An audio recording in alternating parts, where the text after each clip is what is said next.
있었다는 생각을 합니다. 질의 들어가겠습니다. 지금 이제 정부 부처 관련한 조정을 하고 있는데요. 아시겠지만 기후에너지부 설치를 얘기하고 있습니다. 이제 대통령께서도 공약을 하셨고요. 그런데 기후에너지부를 설치를 할 때 그냥 간단하게 하겠습니다. 지금 현재는 이제 감축에만 초점을 맞추어서 에너지 전환이 급하다. 그리고 어떻게든 탄소를 줄이기 위한 데 초점을 맞추자라고 해서 에너지 파트를 어디로 가느냐를 고민을 하고 있는 것 같은데, 실제로는 감축도 중요합니다만 지금은 적응이 훨씬 더 많이 광범위하고 중요해지고 있습니다. 왜냐하면 이미 이제 탄소는 많이 배출이 되어 있는 상태이기 때문에 우리가 다양한 방식으로 재난이 우리에게 다가옵니다.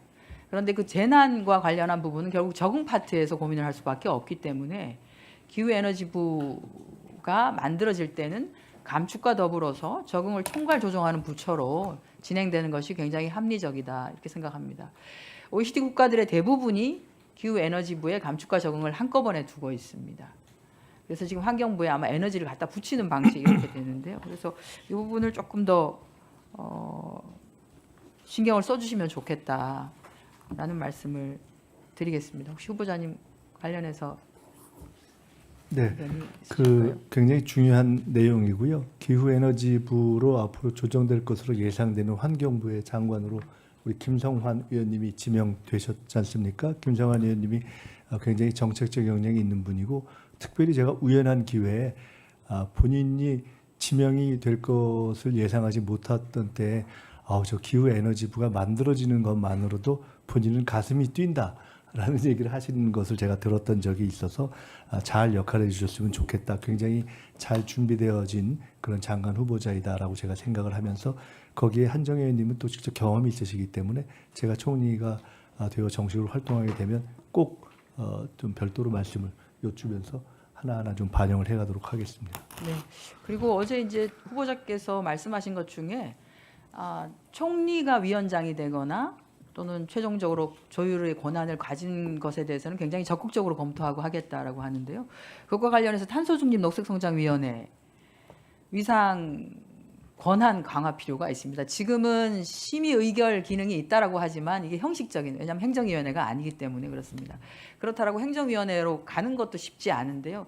다만 여기에서 우리가 권한을 조금 강화시킬 수 있는 방법은 재정관리 파트하고 이행점검 파트를 통해서 각 부처가 하고 있는 실질적으로 온실가스 감축과 관련된 부분이 얼마나 열심히 하고 있는지를 체크하고 밸런스를 맞출 수 있습니다. 재정관리 파트는 그 온실가스 감축 인지 예산 제도가 있습니다. 이것들을 통해서 각 부처의 기후 관련 예산과 연계해서 배분하거나 조정하는 역할을 실제로 탄소중립 녹색성장위원회에서 할 수가 있고요.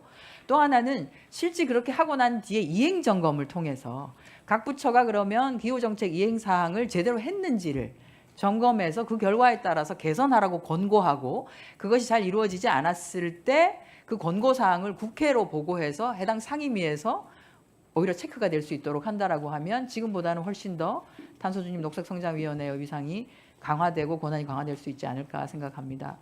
이것과 관련해서는 조금 더 위상을 강화하는 방식이 있는데요.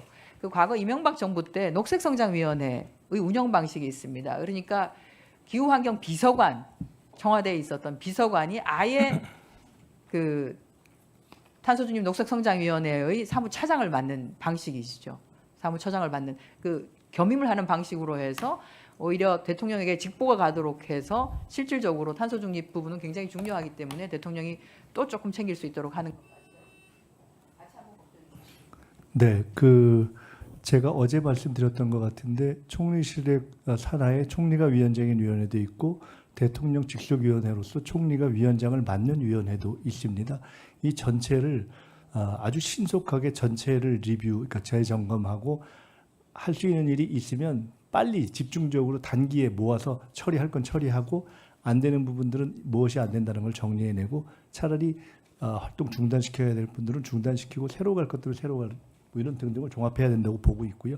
지금 말씀 주신 녹색 성장, 탄소 중립과 관련해서 어떻게 저런 위원회들의 권한을 강화하지 하는 고민을 마침 해오고 있던 차에 굉장히 비슷한 아이디어를 주셔서 말씀을 듣도록 하겠습니다. 한 가지만 더 말씀드리면 처음에 그 보건복지위원장 시절에 제가 했던 출판기념회